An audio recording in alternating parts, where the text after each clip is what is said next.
Alright, let me see the explosion here. How much damage can this do, right? Let's see. Woo! What's going on, YouTube? This is Brian with Canvas the Town, coming at you with probably the highest damage hunting horn build you have ever seen. For raw hunting horn, that is. We got 632 raw attack right now. Granted, it's not a very realistic number. The realistic number is closer to 500. I'm getting it at 600 because I am eating Dango, Moxie, and Adrenaline, which gives you that boost at like really low HP. But otherwise, you got 500, and you're gonna have 100% affinity with this build. You're gonna have Dragon Heart below 60% to get a 10% boost, which is gonna put you at that healthy 504 attack. And you're gonna run your offensive stuff in the blue scroll because I do have Dereliction in this build. Let's take a look at just some basic overhead smashes, the kind of damage we get. 773 is pretty good. 514's okay.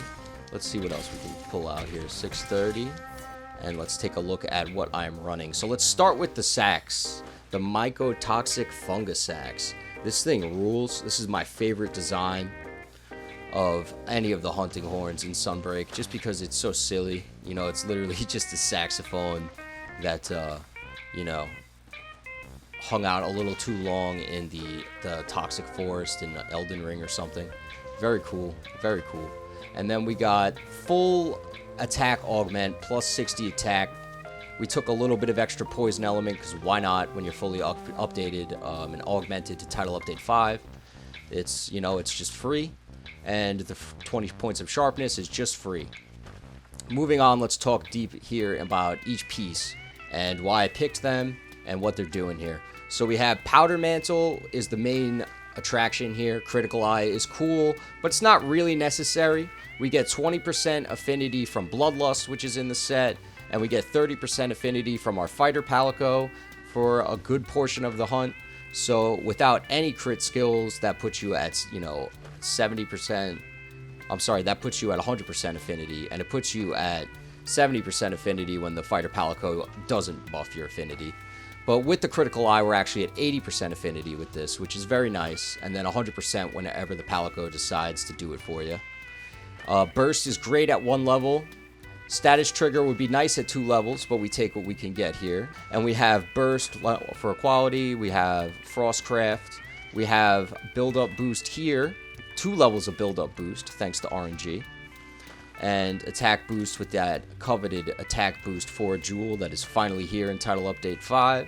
You make sure you're level 241 before you think you're going to get this thing. It does not matter if you've seen, you know, Risen Crimson Glow Valstrax. You're not going to get this piece till 241. I've seen some confusion on that, so I just wanted to note that for you. So we have here another one of these Attack Boost Jewels, and this piece, the Valstrax Brace, I chose just as a spot for Frostcraft. Better than running Dereliction 3 like I'm doing on the Elemental sets. You don't need Dereliction 3 for a raw set, because you're only going to get a couple more points of attack versus maxing out your attack. You know, if you're running Dereliction 3, you're not going to be able to get Attack Boost 7 as easily and Crit Boost 3 like you can get if you're running this piece, which also has very generous slots. So I highly recommend the Valstrax Braces for this build. Virtue Coil.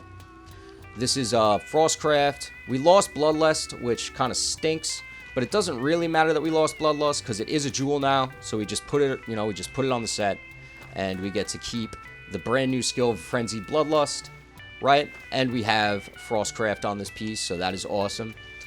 And we could still make it work. It's not like we lost Frenzied Bloodlust. If you lose Frenzied Bloodlust, there's no way to get it back, right? That and Build-Up Boost are the 2 things that are on pieces here that you can't afford to roll away in your augments, right? If you roll it away, you're gonna have to make sure, hopefully your autosave is off and you turn the game off, turn it back on, and try it on a different piece of gear.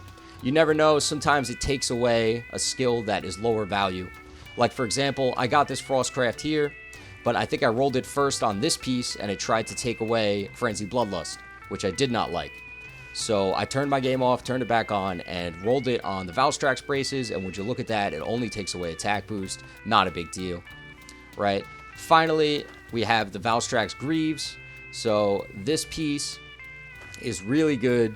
The augment is insane. That is like, don't go chasing that. Look for just build up boost. Wind Mantle is a secondary bonus here, but we don't need it. And stun resistance is really nice to just have built into the set. I believe this has attack boost 2 basic. We lost crit boost, is not a big deal, right? And we have some decent slots. This is a great piece to finish it out. Not really the most important, the talisman. Here, I'm using it for Dragonheart and Dereliction. You don't have to do that, right? If you're not a fan of Dereliction, if you don't see the value in Dragonheart, like if you're having trouble slotting enough of the other stuff, then you're probably going to want to ditch Dragonheart for now and maybe try to get some skills like the Frostcraft or the build-up boost on your Talisman. But the main thing with the Talisman is you want to go for either level 4 slot skills that are going to be impossible to slot a lot of and have other skills, or you want to go for skills that you just straight up can't augment, or I think you can even augment Dereliction now. Let me know in the comments if that's true. I have not seen an augment for Dereliction. Obviously, I have a Talisman for Dereliction, but I have not seen an augment in Title Update 5 yet that gave me Dereliction. So I believe Dereliction, it might be the only skill that's only accessible via a Talisman or the 2 very specific pieces of Geismagorm's gear. Let me know in the comments if that's true or if it's not. Let the people know. I'd love to know because I'm not 100% sure. But that's basically the set. So I hope you guys really enjoyed the video.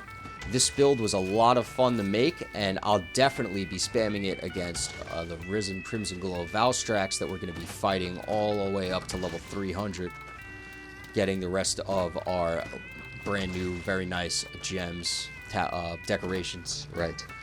Alright guys, do a like, do a subscribe. I am making brand new Title Update 5 builds and content all the time, and got a lot of stuff in the works. Hope you guys enjoyed the video. Peace out.